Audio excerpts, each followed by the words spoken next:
Welcome to The Change, a podcast about the changes in life that can shake, break, and make us. I'm Laura, a 44-year-old writer, podcaster, and mum who has until recently always loved change. And I'm Kathy, 52-year-old writer, podcaster, and mum. And change is actually my kryptonite. We acknowledge the traditional owners of country throughout Australia on which this podcast is recorded, and recognise continuing connections to lands, waters and communities. We pay our respect to Aboriginal and Torres Strait Islander cultures and elders past and present. Hey Kathy, how are you? I'm really good. How are you? Yeah, I'm really good. I'm glad it's raining outside. I'm feeling a little bit more relaxed. Not so hot. Yes. Yeah. Look, we've got another fantastic guest. I mean, when are they not? But anyway, I think I'll just get on with reading her bio. It's Teresa McNamara, and she's a bit of a legend. And I'm excited to get her on the podcast. We know her through You Beauty, and Absolutely. her tutorials on Instagram, where she does some amazing makeup looks. But essentially, she spent the first 50 years of her life focused on other people and feeling like she was just kind of walking through in a bit of a daze. As a single parent with two daughters living in Tasmania, she never thought she'd be able to pursue her passion. She upended her life in her mid-40s. She sold everything she owned and set up a new path. Always a lover of all things makeup and beauty, she kind of assumed she was too old to have a voice, but that changed once she turned 50.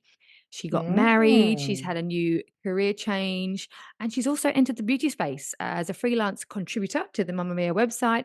And since then, she's been kind of busy building a presence on Instagram. And on her recent 53rd birthday, she launched her YouTube beauty channel, specifically aimed at women her age. She's outspoken and she's filter free in images and in real life. And Teresa aims to bring a real voice to the beauty space. Who said you had to be invisible as you age? Teresa has never felt more seen. We can't wait to talk to her. Welcome, Teresa. Hi, Teresa. How are you going? Good, thank you. That's great.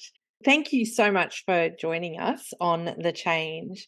We'd really love to talk to you about, you said you've lived multiple lives and you think that it shows through lots of the things that we've just talked about in your bio. Talk us through those early years and, when you were a young single mum, and what was Teresa like back then? I was the ultimate wild child. I was partying at 13. Back in the days, women of a Wow. certain age, we didn't have photo ID to go out. So I was going out night clubbing at 13. Wow. By 15, on top of year 10, I was working 25 hours a week. I was learning how to DJ in the clubs.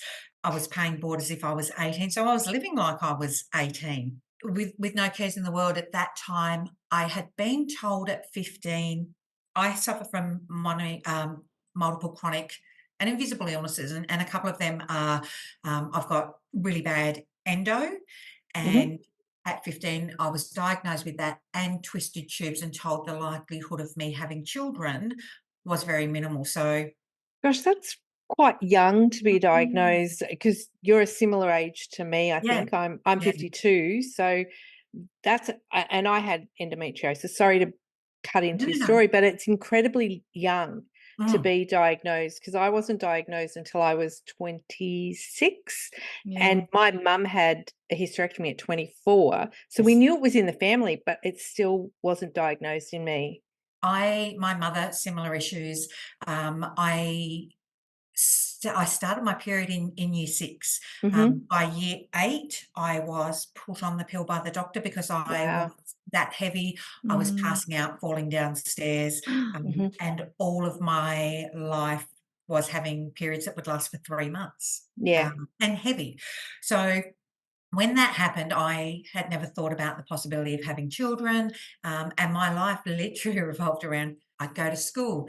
I'd go straight from school to work every night of the week. I'd leave work, I'd go out partying, and that was a cycle that continued. I call it running away because I grew up in Tasmania, which is where I am now, and Mhm. a month after my 19th birthday, ran away to Melbourne, and that same circle kept happening. I was Mhm. working, I was partying, I walked into a nightclub. The weekend I got to Melbourne and saw a DJ that I knew. So lived a very fast lifestyle, And that started to change early 20s. I'd been going out for like 7, 8 years, and Mm. Yeah. then my father, he was significantly older than my mother, I'm talking 26 years older than my mother, Okay. Mhm. got sick. And I moved back to Tasmania to spend time with him, knowing that he wouldn't be around long term. He passed away when I was 24 with kidney Wow. failure. So he was a renal dialysis patient, had prostate cancer and melanoma when he died. Goodness. Um, Gosh. a year later, I fell pregnant while I was on the pill. Oh, Mm. wow. Got sick, was on antibiotics, and I call my daughter my miracle child. She probably saved my life because I was on a very destructive path, Mm. Mm. and once I had her and finding out that it was a daughter and consequently, she's named after my father.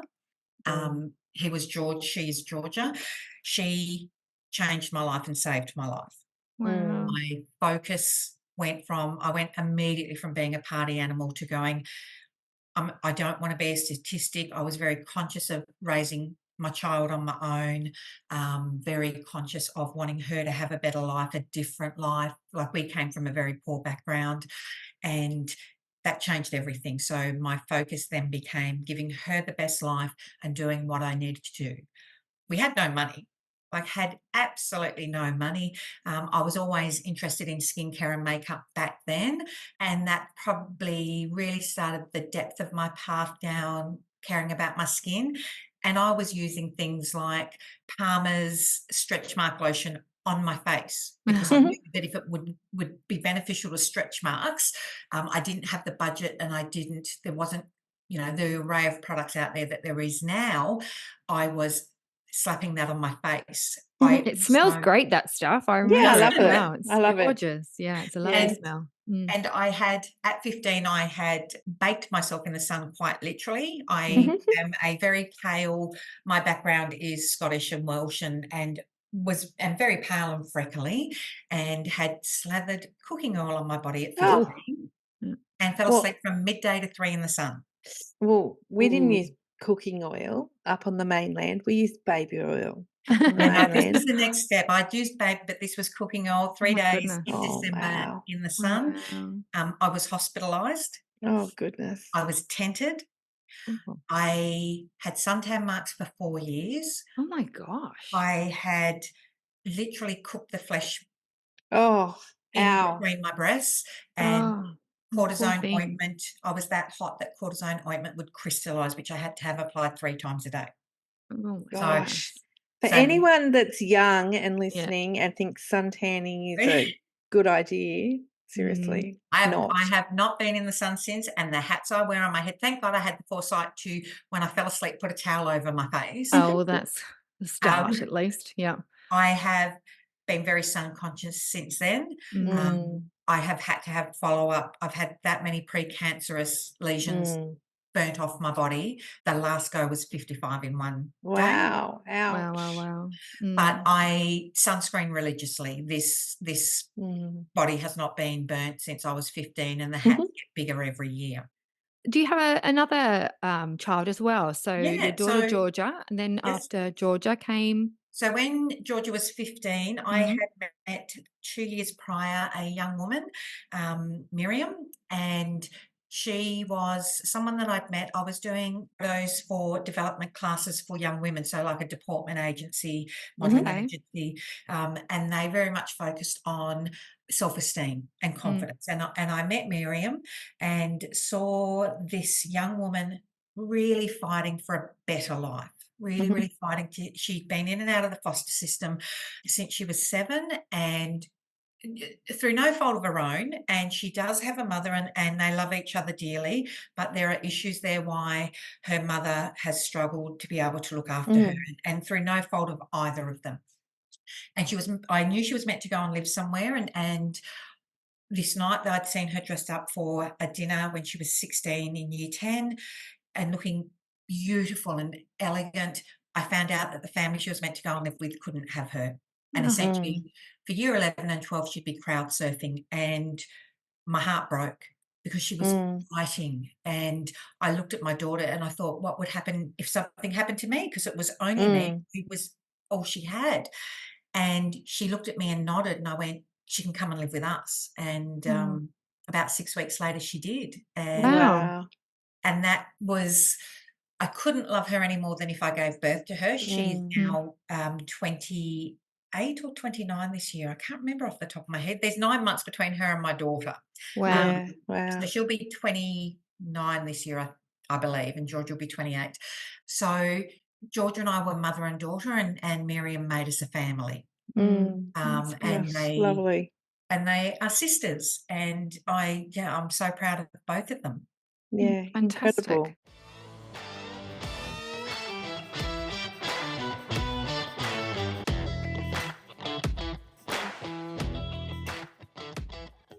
Kind of moving from your younger part of your life Mhm. to when you got married at age 50.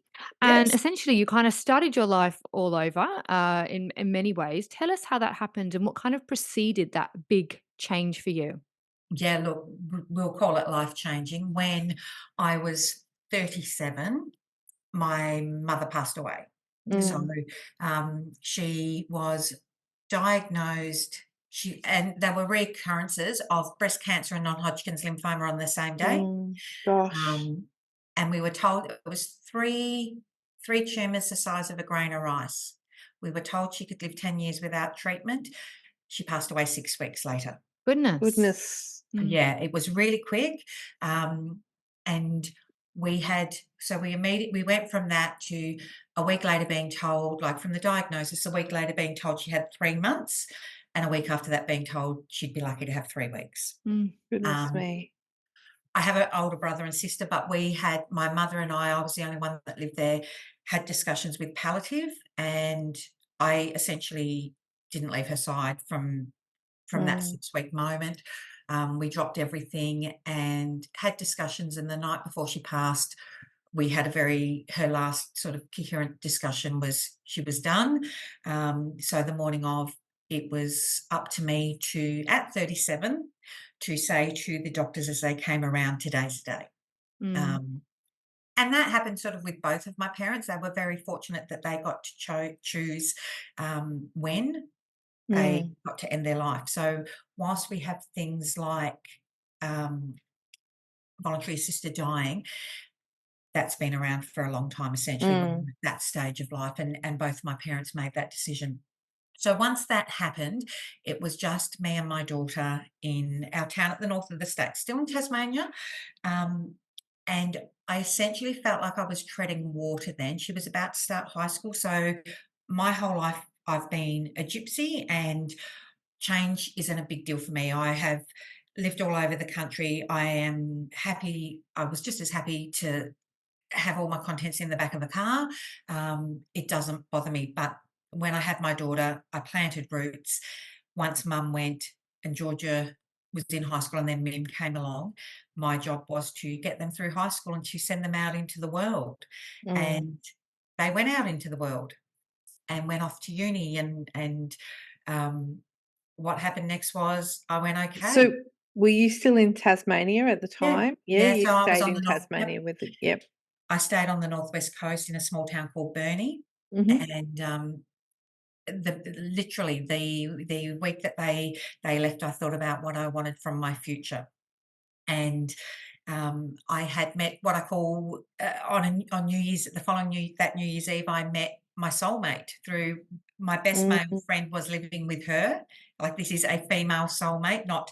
I call her one of the loves of my life, and that she's not my romantic interest, but she's my soulmate. We connected so greatly that I ended up moving down within 12 weeks. Mm. I lived next door to her for the first 18 months. And that I knew I had to leave Burnie, being a very small town, being like country, rural, Mm. Mm. socioeconomic. I wanted to find love, and I wasn't going to find it there. So I very specifically went, "I've raised my children. I've done my part. Now it's me time." And met my husband a few months later through work. We became really great friends, and I knew one day looking at him that he was my person. And Mm. how old were you when you met? Sorry. We were, what am I, 53 now? I was 45. Mm. Wow. Yeah. Um, he was 39, so he's younger than I am. And yeah, he was just it for me. He was not who I was looking for. He's not who I ever would have picked.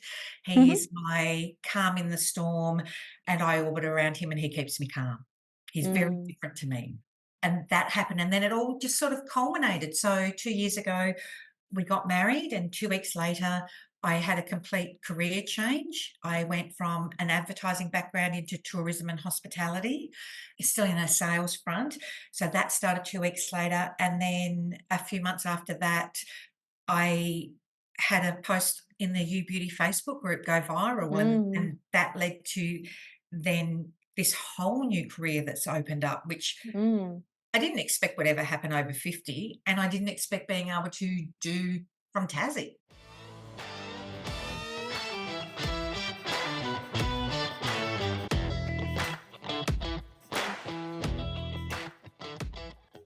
Something that really stood out to us, and part of why we really knew that we wanted to interview you, was that you said you've never felt less invisible at Mhm. 50.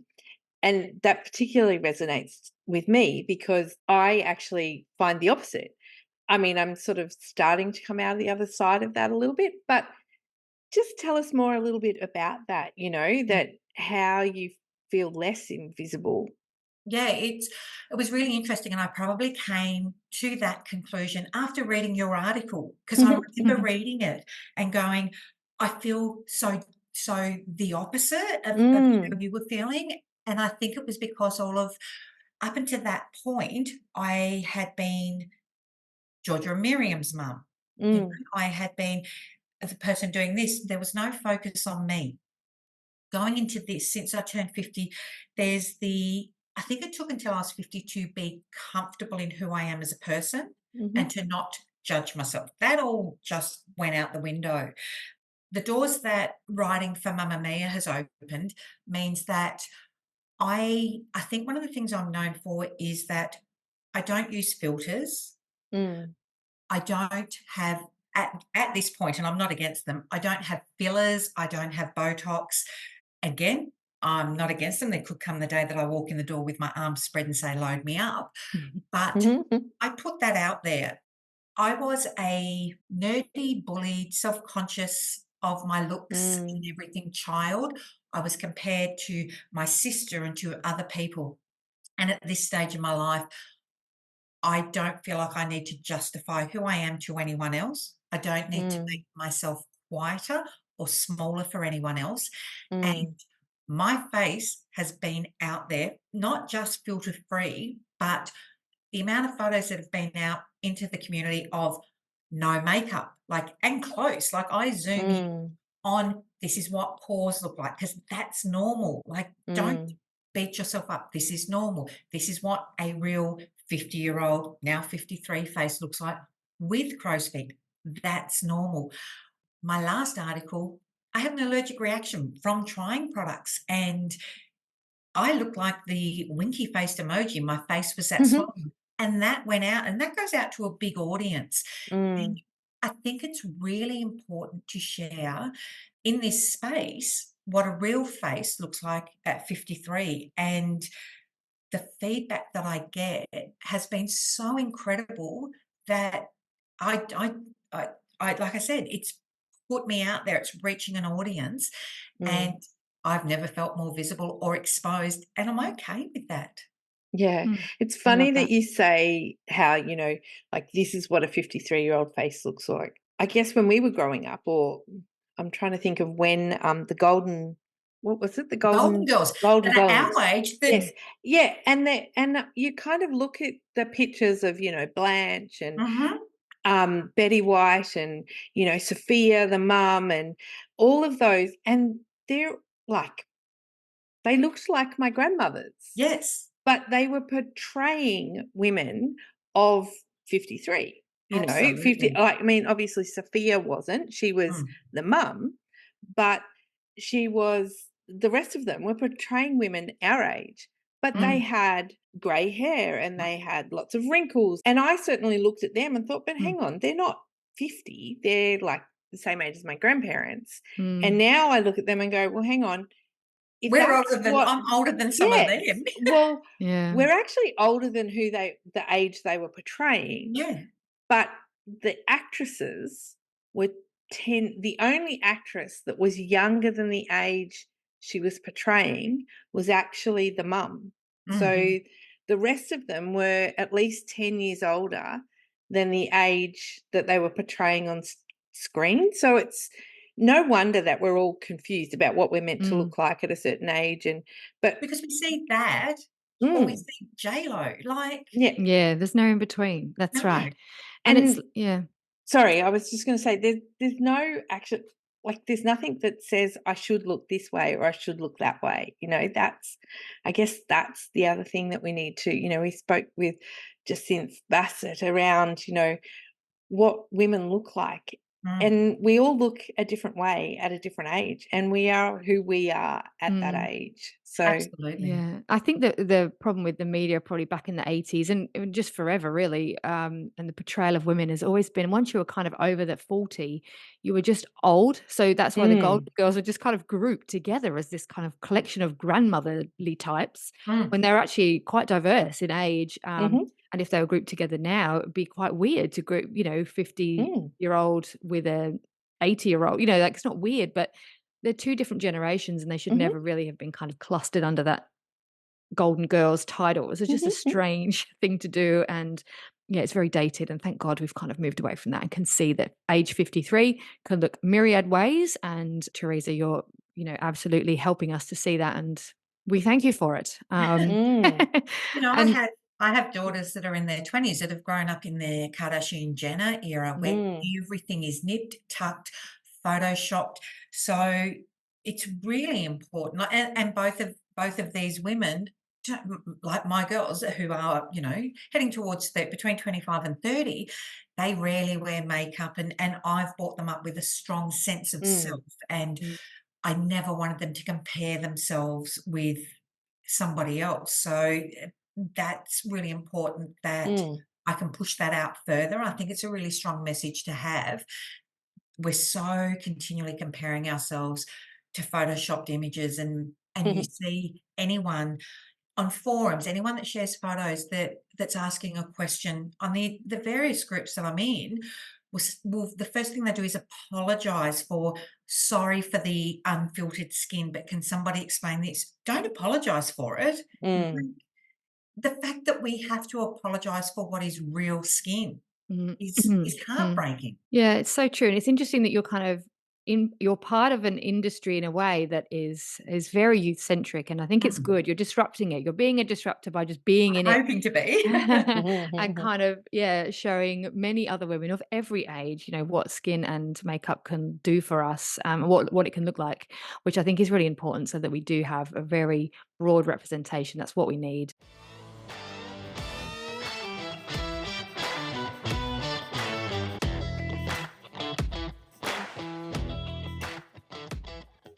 We kind of heard that you are launching a YouTube channel, and I think it's already launched. And we're kind of predicting that 2024 is going to be a big year for you. So tell us about this change and what's next for you.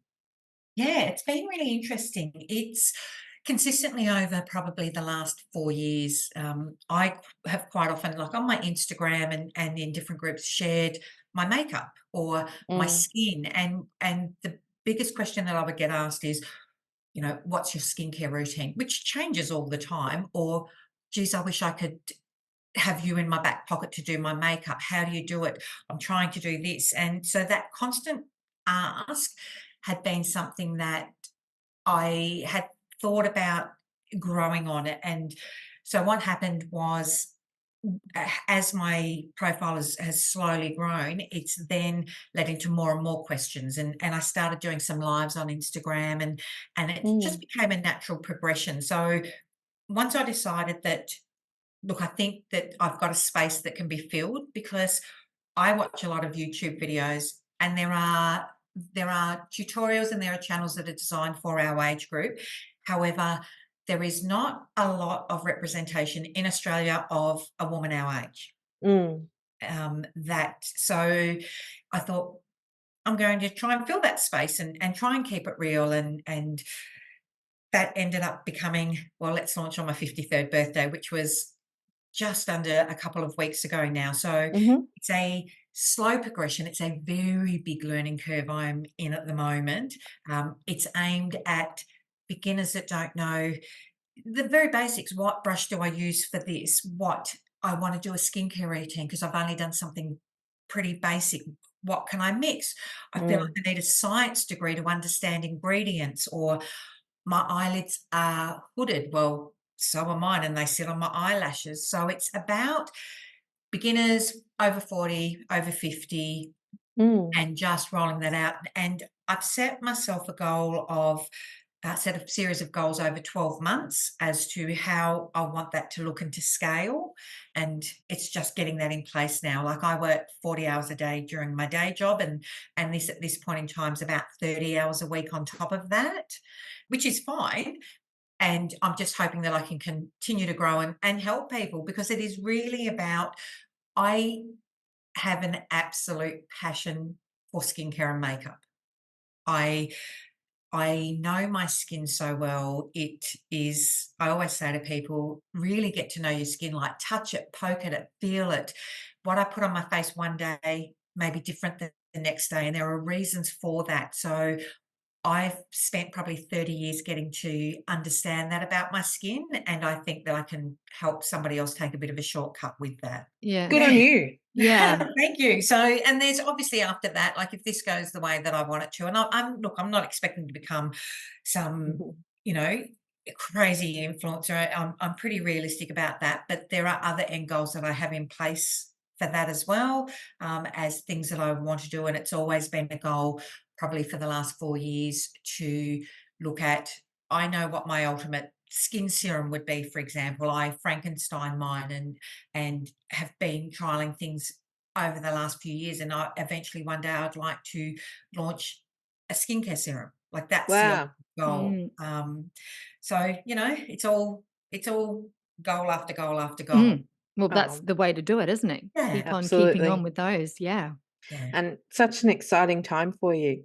I'm really lucky in that my husband's super supportive of it. Mm. The last few weeks, I've made dinner once. He's Mhm. done everything else. He's mopped the floors, the housework, everything. As He he should.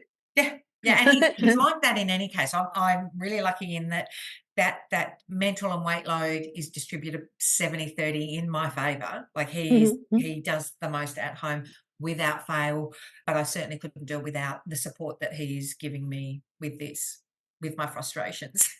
Oh, that sounds fabulous. Yeah. That's the perfect scenario. Something that we ask all of our guests is how do you feel about the change, aka menopause or perimenopause, wherever you might be at the moment? I have a really interesting relationship with it, in that I find it funny because, as I'd mentioned, I have endometriosis. I also have polycystic ovaries. I have arthritis, and I have fibromyalgia. So I've dealt with chronic pain and what that brings with it all of my life. And when I was in my early 40s, I had an uterine ablation. Mhm, So I haven't had a period since my early 40s. So mhm, I've had no idea where I've been in it. mhm, I think I'm through it now because, oh, the hot flushes, oh, the mentality of it all. But I haven't gone through probably quite the extreme that other people do. I lost my mum when she was 60. And as I get closer mm, to that age, that's been a really 60 for me is terrifying for no other reason than my goal is to get to 61. mm, Like, I want to get older. I think that I'm through menopause now. I'm pretty much through the hot flushes. Everything else is just like it's been pretty breezy for me, I think. I don't think I've been affected as badly as some people. Mm. So I was happy to go finally get through finally get through menopause and be on the other side. And now I'm looking forward to, I'm 53. In 7 years' time, my mum died. Mm. I want mm, to get to 73 and 83. And part of that is I wake up every day and there's a new line or there's more greys, and Mhm. I love seeing character in people's faces. I find lines, and it probably comes from my background of having done photography. I find beauty in character in faces, and if you've got no character to your face, it doesn't tell me anything about a person. So menopause for me, and you'd mentioned this on a previous, I think on a previous episode about the crone era Mm. and that terminology. My God, I'm embracing my crone era. I love it. I love it. It's, I am not a crone with a wart on my nose and a witch's broom. I am one of the sexy witches from Practical Magic, and that's how I'm going into my 50s and towards 60. It's yeah, I've never been happier in my life than what I am right now. Oh, that's amazing. It is. Well, Wow. yeah, she was awesome. Teresa is a very positive person who's been through a lot, would you say? Absolutely. Yeah. So much. And really struck me that when you talk to someone like Teresa, whose mum passed away when she was only 60, which is like Mm, so young, so young. it is really timely to remember that aging is a privilege. 100%. And how we look as we age is less of an issue when you realize that, yeah, Yeah, it's such a privilege. of course. And I think that's the thing, is that we can get a little bit too caught up in our own faces and we need to look outside. I know Hmm. I do. I spend way too much time that is unnecessary, worried about, my jowls or whatever. And thinking, and I should be thinking more about, yes, the bigger picture. And I do try. And I think it's helpful to talk to someone like Teresa who reminds me of that, and other people, I'm sure. But I think what's really interesting too on that subject is that Teresa is someone who is working in the beauty space. And as she mentioned, referencing people like the Kardashians and Hmm. makeup artists and people that wear a lot of makeup and focus on their skin and their face, it's very unique that she is doing that while also maintaining her kind of natural look and talking Yeah. about aging in a way that is natural and trying to represent women of in their 50s, which I think is great. And being a disruptor, as she Yeah. said, like Mm. really trying to disrupt that space and say, this is what you can look like. It's Yeah. not the only way to look, but No. it's how she wants to do it for now, which is really great.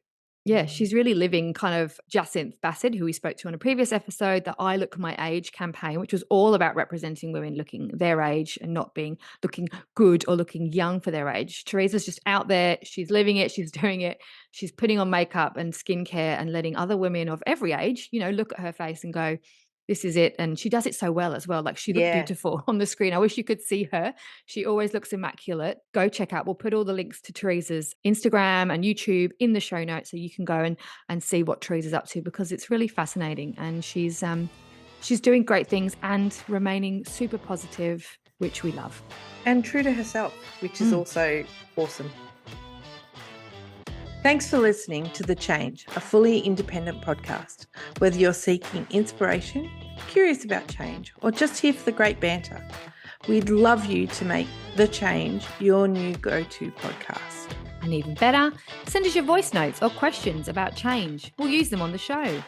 Email us at changepod2023@gmail.com or DM us on Instagram at _change_pod.